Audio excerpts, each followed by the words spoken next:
Bismillahirrahmanirrahim. Assalamualaikum warahmatullahi wabarakatuh.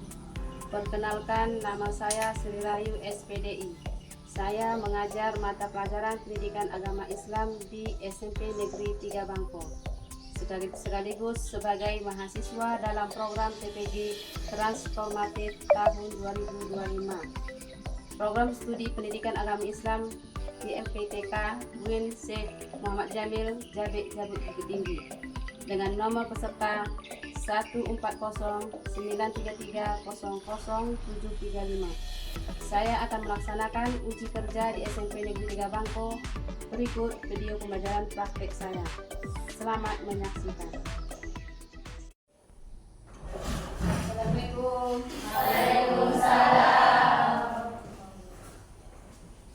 Apa kabar ibu semuanya? Baik, Bu. Alhamdulillah. Oke, sebelum kita mulai, kita cek rapiin dulu ya. Apa sudah rapi semuanya? Sudah. Ada sampahnya? Nah, sampah sudah rapi ya. Alhamdulillah. Oke, absen siapa yang tidak hadir?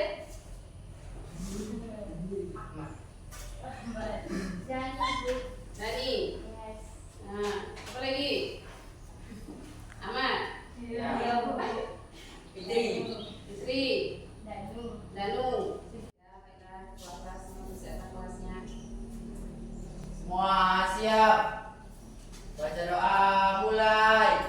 Bismillahirrahmanirrahim. Rabbi zidni ilma warzuqni fahma. Amin.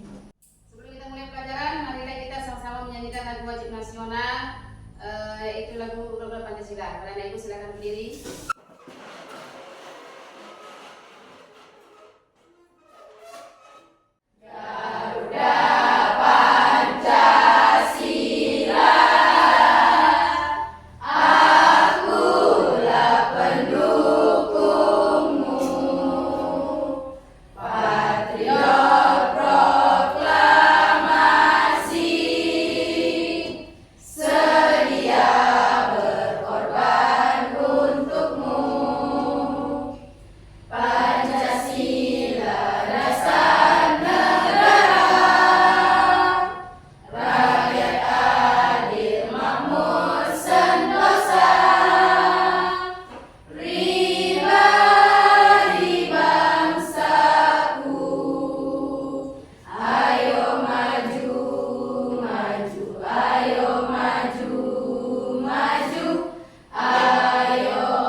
Di sini kita akan mengingat lagi kesepakatan kelas kita. Saja kesepakatan kelas kita. Yang pertama, datang tepat waktu. Dua, ketiga, mengerjakan tugas tepat pada waktu. Jangan suka melalaikan tugas. Ya, disiplin dalam belajar. Dan ketika guru menjelaskan, kita harus mendengarkan, menyimak, ya. Oke, pembelajaran kita pada minggu kemarin mengenai tentang apa? Beriman kepada malaikat Allah. Ada berapa malaikat tersebut? 10. Yang pertama apa ini? Malaikat apa? Malaikat Jibril. Kedua malaikat apa? Mikail. Apa lagi?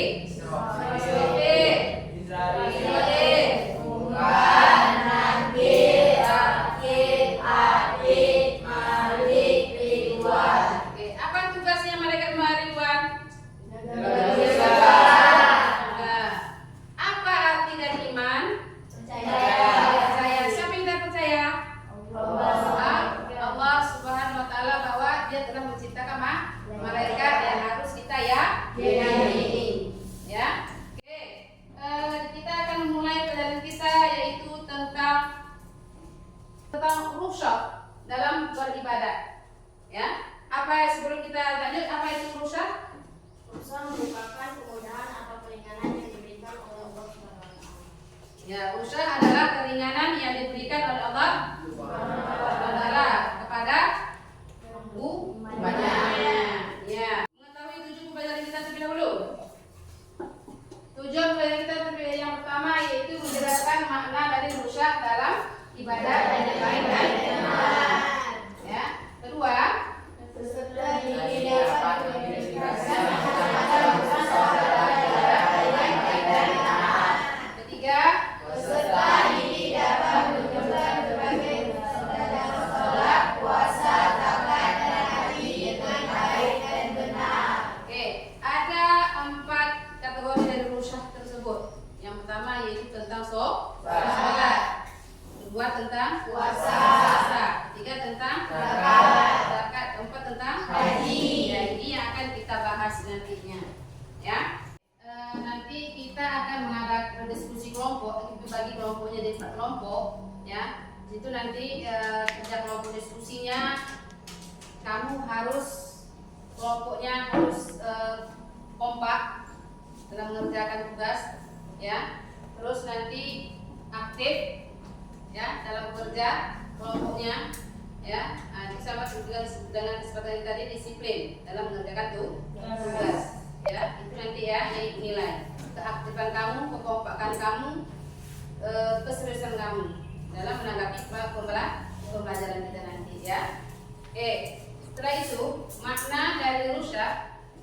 Makna dari rukhsah tersebut yang pertama yaitu secara bahasa keringanan atau pelonggaran, di mana pelonggaran itu atau keringanan itu ketika kita melaksanakan sholat kita tidak bisa berdiri, dianjurkan dengan cara duduk. Itu kan meringankan, ya.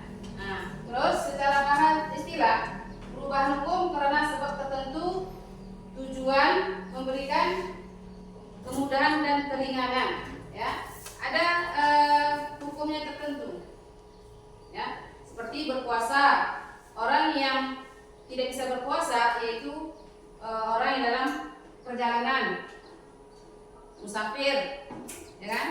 Nah, terus orang sakit harus minum obat. Jadi ada hukum tertentunya yang tidak membolehkan dia berpuasa. Dalil tentang rukhsah terdapat dalam surah Al-Baqarah ayat 286. Ya, di mana Allah tidak membebani seseorang kecuali menurut kesanggupannya. Baginya ada suatu pahala dari kebajikan yang diusahakannya dan terhadap ada pula sesuatu siksa atas kejahatan yang diperbuatnya. Jangan mentah-mentah dia sakit tidak bisa sholat, karena Allah sudah memberikan kita keringanan, kemudahan dalam beribadah. Ya, ada beberapa tujuan rukhsah tersebut. Yang pertama yaitu apa? Menghilangkan kesulitan dan kesukaran dalam beribadah. Apa kesulitannya? Kita dalam beribadah apa? Susah untuk berwudu. Kita harus dengan cara apa? Bertayamum. Ya. Yang kedua, memberikan pilihan dalam melaksanakan ibadah sesuai dengan kondisi yang sedang dialami. Ketiga, tetap dapat menunaikan ibadah sehingga terbentuk ketaatan kepada Allah. Nah, jadi kalau kita ringan, ya, beribadah untuk menghadap Allah, tentu Allah akan memberikan kita sesuatu pahala yang banyak. Setelah itu macam-macam dari rukhsah. Apa itu macam dari rukhsah?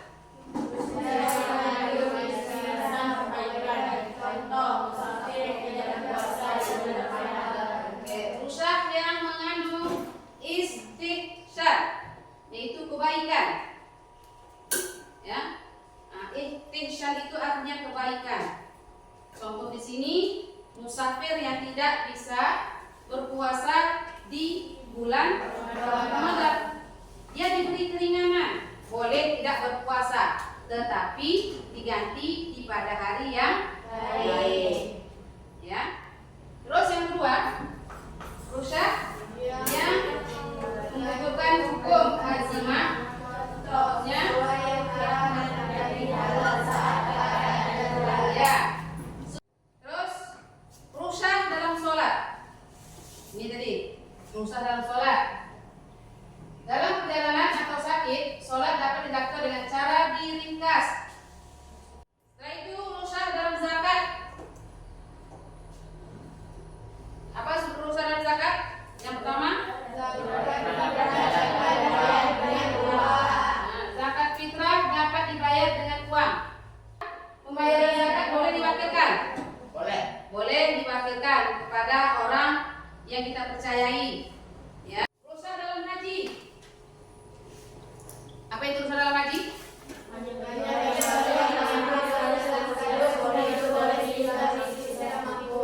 Ya. Yang pertama, hanya bagi orang yang mampu dilaksanakan sekali seumur hidup, boleh ditunda meskipun mampu. Kenapa ditunda? Karena ada sesuatu yang tidak bisa dia berangkat, yaitu mungkin karena sakit, ya, atau sesuatu hal yang mendesak dia seperti itu. Boleh dipakai pada siapa? Pada anak boleh, ya. Ketika mungkin orang tua sudah meninggal, ya kan, dan diwakilkan pada anaknya yang berhak, ya. Yang kedua, boleh memilih tamattu, qiron atau ifrad. Hikmah rusak. Mempermudah pelaksanaan syariat Islam. Agama tidak menghendaki kesukaran. Mempermudah pelaksanaan syariat Islam, agama tidak menghendaki kesukaran. Agama itu mempermudah kita. Tadi dimudahkan ketika tidak bisa berpuasa, bisa diganti pada hari yang lain. Tidak bisa sholat dengan berdiri, boleh dengan cara duduk, berbaring. Pembuktian bahwa syariat Islam tidak kaku dan tidak pula ekstrim. Terus yang ketiga, menguatkan istiqomah dalam beribadah dan cinta ajaran Islam. Sebelum kita mulai kelompoknya, bagi kelompoknya, kita akan speaking terlebih dahulu supaya jangan jangan tegang ya. Nah, oke, speaking dulu ya. Siap? Ya. Coba longgarkan dulu tangannya. Digoyang-goyang dulu tangannya. Oke. Senyum dulu, senyum. Ya. Tepuk 1. Tepuk 2. Tepuk 3. Tepuk 4. 1. 3. Ya. Kenapa diam? Didudukan tepuknya. Ulang ya. Tepuk 1. Tepuk 2. Tepuk 3. Tepuk 4. 1. Tepuk 2. Iya, pintar lagi semuanya. Tangan dulu. Oke, silakan anak ibu semua bagikan kelompoknya. Ibu akan bagikan LKPD-nya. Itu nanti kita akan menjawab apa yang kita dari LKPD. Oke, ibu akan membagikan LKPD-nya. Nanti kamu bekerja sesuai kelompoknya. Harus tertib, ya, disiplin, kekompakan, aktif ya dalam kelompok. Oke.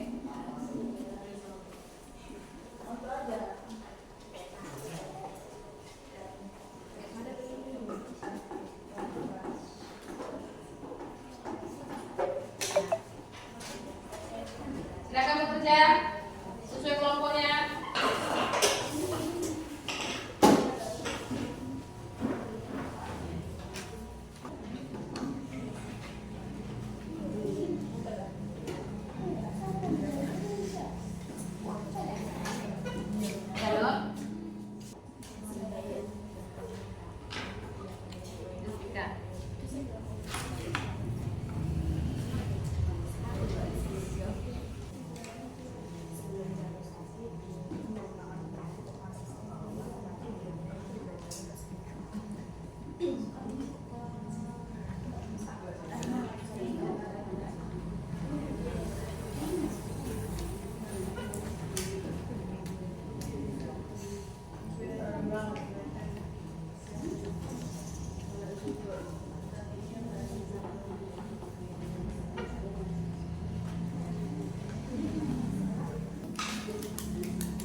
semuanya ya? Ya. Oke, silakan kelompok 1 maju ke depan. Nanti kelompok lain mendengarkan ya, menyimak ya apa yang disampaikan oleh kelompok 1. Ya, silakan. Assalamualaikum warahmatullahi wabarakatuh. Waalaikumsalam warahmatullahi wabarakatuh. Kami dari kelompok 1 ingin menyampaikan masalah tentang dosa dalam ibadah haji. Saya ada masalah Pak. Pak Haji sedang melaksanakan ibadah haji. Suatu hari Pak Haji melaksanakan kedua perbuatan yang dilarang dalam ibadah haji sehingga ia terkena dendam. Pak Haji tidak memiliki uang yang cukup untuk membeli seekor kambing sebagai syarat bayaran dan saat di ibadah haji. Bagaimanakah ruksa dalam ibadah haji terhadap Pak Haji? Kami menulis jawaban. Dalam kondisi sakit dan tidak mampu melanjutkan ibadah haji, Pak Haji mendapatkan ruksa keringanan. Ia diperboleh menunjuk orang lain ba'dal haji untuk menyelesaikan ibadah hajinya. Selama ia sudah memenuhi syarat wajib haji sebelum jatuh sakit, ia merupakan bentuk kasih sayang Allah kepada hambanya yang mengalami kesulitan. Oke, terima kasih. Dan kelompok 1 kita tepuk tangan.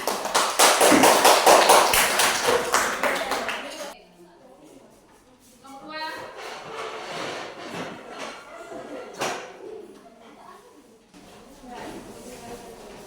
Dengan kelompok 2. Assalamualaikum warahmatullahi wabarakatuh.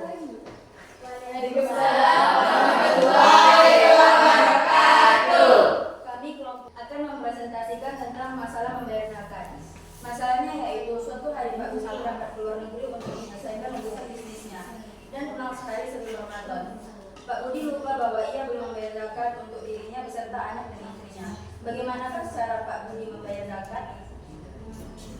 Jawabannya, Pak Budi dapat membayar zakat setelah sebagai satu, segera membayar zakat setelah dengan itu sudah lewat dari waktu yang diaturkan sebelum sholat Id. Dua, niatkan sebagai zakat fitrah yang membawa dilaksanakan setelah waktunya. Tiga, menyerahkan zakat kepada orang yang berhak menerima mustahik seperti fakir miskin.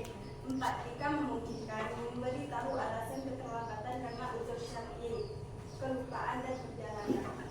Ini adalah bentuk rukyah keringanan dalam zakat karena adanya udzur, alasan atau halangan. Sekian presentasi dari kami. Wassalamualaikum warahmatullahi wabarakatuh. Ya, waalaikumsalam warahmatullahi wabarakatuh. Kelompok 3. Assalamualaikum warahmatullahi wabarakatuh. Waalaikumsalam warahmatullahi wabarakatuh. Kami dari kelompok 3 ingin mempresentasikan masalah dosa dalam puasa. Misalnya pada suatu hari ada seorang nenek bernama Bulika yang berusia 85 tahun. Bulika sudah sangat tua dan tidak mampu untuk berpuasa. Ia mengalami berbagai penyakit seperti stroke, diabetes, dan jantung. Bulika sangat sedih karena tidak bisa menjalankan ibadah puasa. Dia merasa bahwa puasa adalah ibadah yang sangat penting baginya.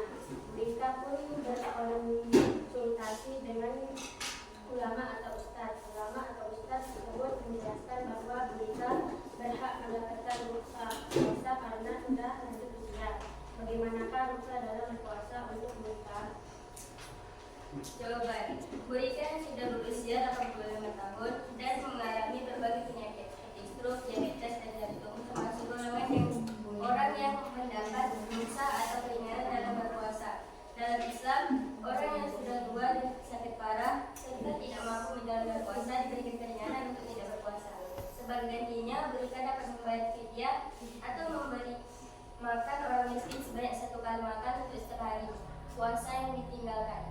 Hal ini menunjukkan bahwa Allah memberikan kemudahan kepada hambanya dalam menjalankan ibadah masing-masing sesuai kemampuan. Sekian presentasi dari kami. Wassalamualaikum warahmatullahi wabarakatuh. Waalaikumsalam warahmatullahi wabarakatuh. Assalamualaikum warahmatullahi wabarakatuh.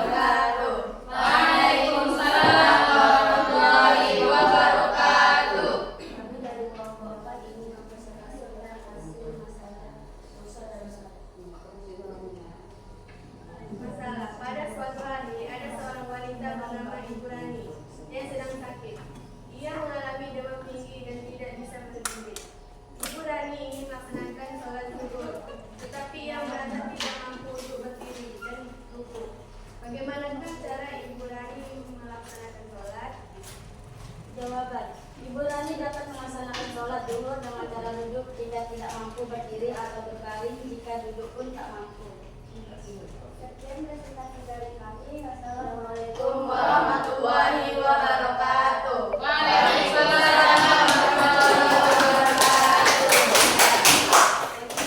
Terima kasih telah mempresentasikan hasil dari kelompoknya masing-masing. Dari hasil diskusi tadi, apakah kelompok lain ada memberikan pertanyaan atau tanggapan dari permasalahan yang dihadapi kelompok tersebut? Ada? Ya, silakan kelompok 2. Tadi kelompok 1 mendiskusikan tentang ibadah haji. Ya. Suatu hari Pak Andi melaksanakan sebuah perbuatan yang dilarang dalam ibadah haji sehingga ia terkena dam. Apa itu dam? Dan adalah suatu denda yang harus diganti oleh Pak Andi dengan cara menyembelih satu ekor sapi. Oke, ya. Dam itu denda. Karena Pak Andi ini melanggar salah satu ibadah hajinya, dia harus membayar denda. Ya. Tergantung apa kesalahan yang dilanggar oleh Pak Andi tersebut. Ya. Nah. Oke. Bisa kelompok 2 memahaminya? Paham? Ya. Baiklah, dari hasil diskusi tersebut ada yang kelompok 1 tentang membahas tentang haji, ada tentang kelompok membahas tentang puasa, zakat dan sholat. Ya. Nah, sholat, di mana permasalahan sholat di sini bisa kita ringankan.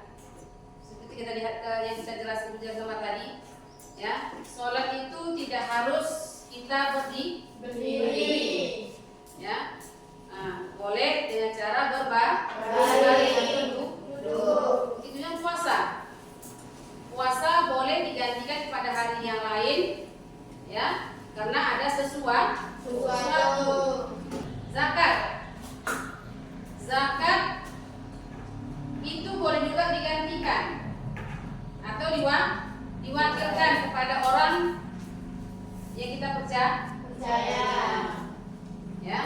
Nah, itu materi kita pada hari ini yaitu tentang rukhsah keringanan atau kelonggaran. Oke, dari hasil diskusi tersebut, anak ibu semuanya bagus menjawab pertanyaan yang dikasih oleh temannya, ya. Kerja kelompoknya juga tertib, aktif, ya. Nah, beri aplaus untuk kalian semuanya.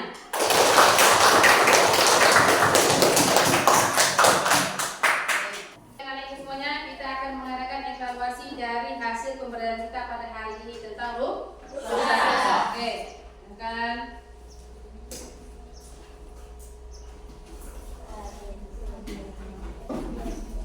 Besok ya.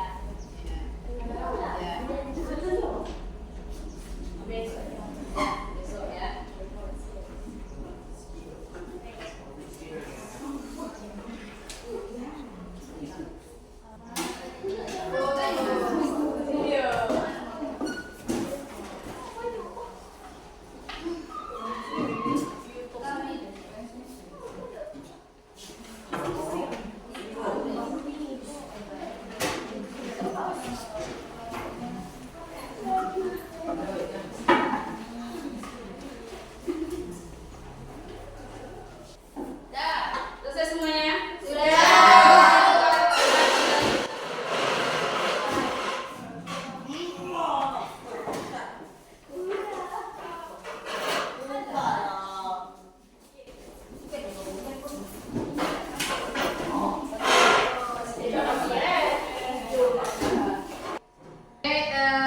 Terakhir yaitu kita akan membuat kesimpulan dari materi yang kita bahas tadi tentang rukhsah. Jadi rukhsah artinya adalah keringanan atau kelonggaran, ya, memberikan kemudahan pada umat Islam untuk tetap menunaikan ibadah puasa, zakat, sholat, haji, ya, dimana sholat itu bisa memudahkan kita dengan dengan cara mengkosongkan atau menjamakkan sholat tersebut ketika kita dalam perjalanan. Kemudahan kita berpuasa diganti pada hari yang tertentu karena dalam keadaan sakit atau dalam perjalanan. Zakat bisa diwakilkan kepada seseorang ketika kita dalam keadaan tidak di tempat. Ya. Pelajaran kita pada hari ini tentang rukhsah. Oke, pembelajaran kita pada hari ini sangat menyenangkan. Apa yang kamu menyenangkan pelajaran ini? Yang membuat kamu bisa senang dalam pelajaran ini? Ya, yang pertama bisa berbaur, mengerjakan tugas bersama. Terus apa lagi yang menyenangkan? Dapat ilmu. Kita tidak tahu tentang sholat dijamakkan, bisa menjadi tahu. Oke, anak ibu semuanya, ibu ucapkan terima kasih atas perhatiannya. Ya, ibu sekali lagi ibu kasih aplaus untuk anak ibu semua. Tepuk tangan semuanya. Sebelum kita tutup, tugas untuk minggu depan, yaitu kita akan mengadakan praktek sholat yang akan dijamakkan atau dikosorkan tentang rukhsah tersebut. Jadi kamu bisa belajar di rumah ya. Bisa dilihat video pembelajaran tentang rukhsah, bagaimana sholat cara sholat dijamakkan, dikosorkan, diringkas, ya.